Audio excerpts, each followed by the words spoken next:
Hi guys, welcome or welcome back to my channel. If you're new, I'm Exotic Roots. I make natural hair and lifestyle videos. If it's your first time here, do not forget to subscribe down below and also join the family on Instagram at Exotic Roots. So, on today's video, I previously had my hair straightened. I put a picture here and now my hair reverted back to curly. No heat damage in sight. I asked on my Instagram if you had any questions about like applying a heat on your natural hair. I'm going to be answering all of your questions today. If that's something that interests you, keep on watching.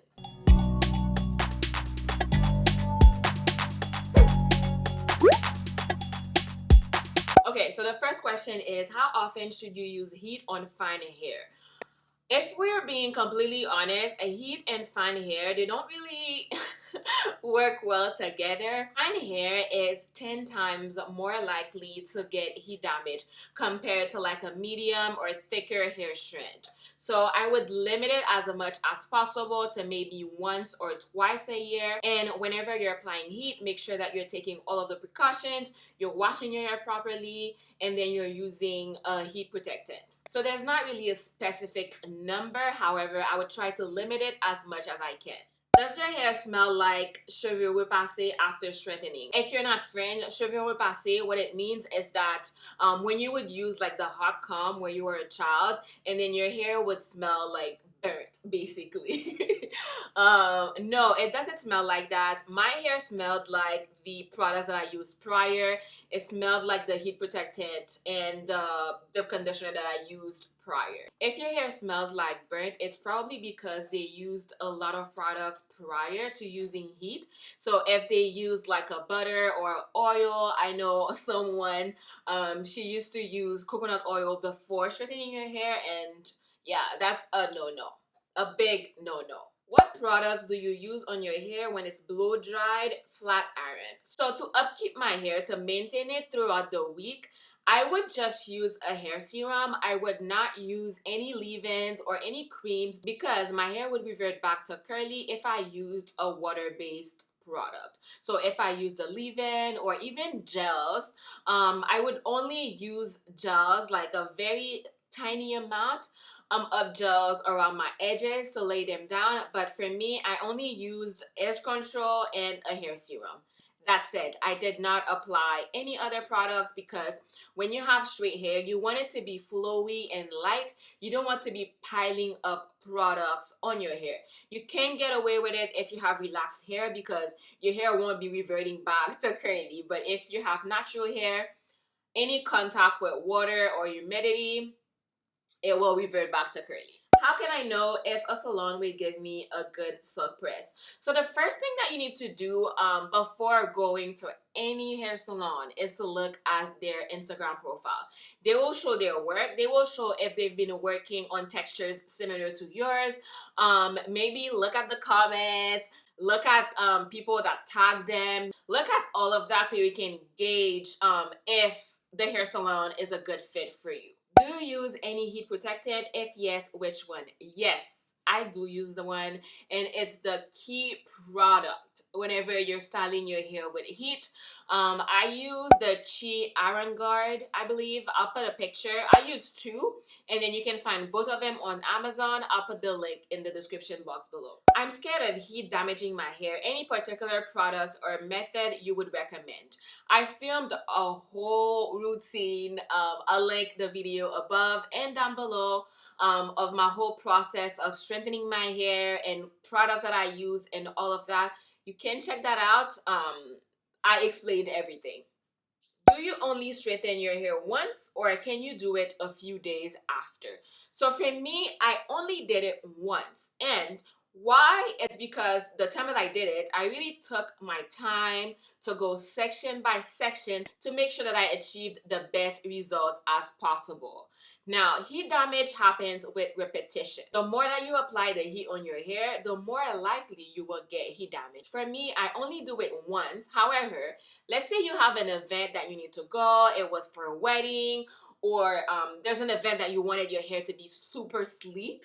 I would say you can lightly pass the flat iron again, but don't make it a habit, because if you make it a habit, you will get heat damage. How do you recognize a heat damage? So heat damage, essentially, it's when the heat permanently alters the structure of your hair.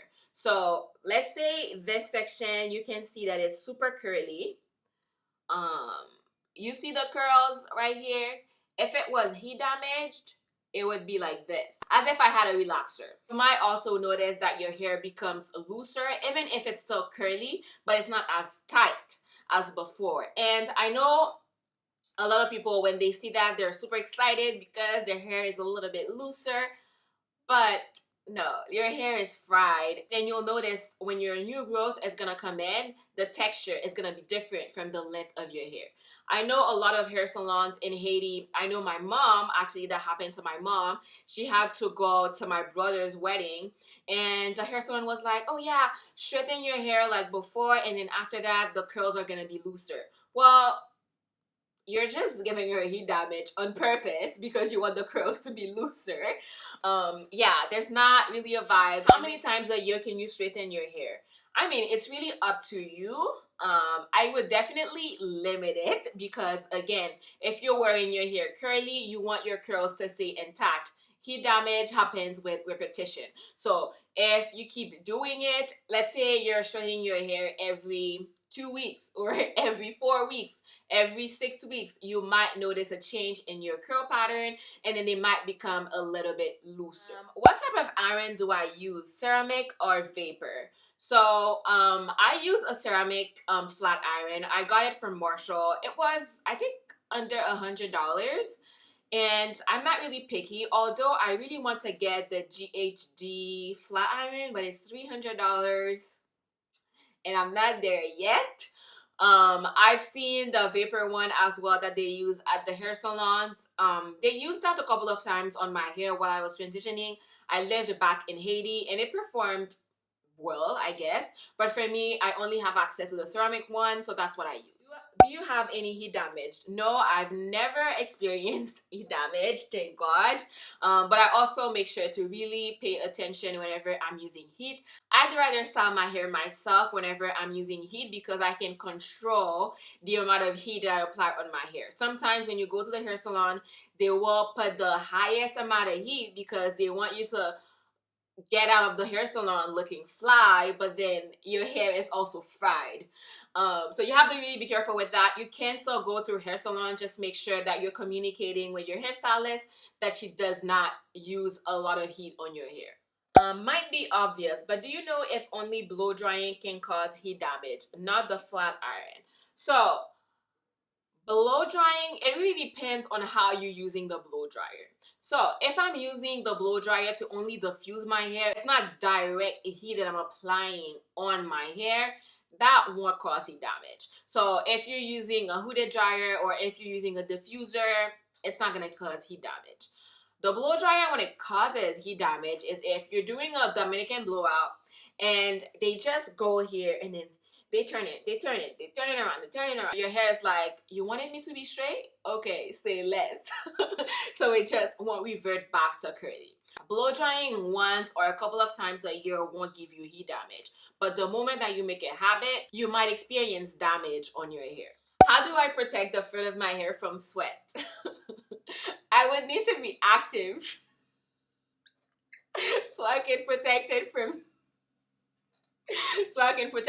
sweat. I'm not very active and I probably should.